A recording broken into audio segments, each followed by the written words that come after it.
Hi there, it's Amelia with WTI, and today I'm going to show you the mask that I use to protect and nourish my hair. This is a KERASTASE Nutritiven Mask Intense Hair Mask.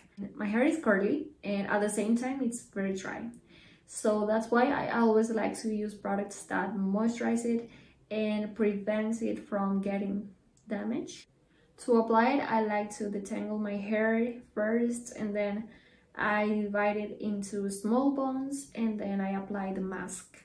The mask smells like really good, and the hair smells great after blow drying it. So this is one of the best hair masks that I've ever had, and I love that after using it my hair feels and looks moisturized and shiny. So if you're looking for a mask that protects your hair and hydrates your hair, I highly recommend this one.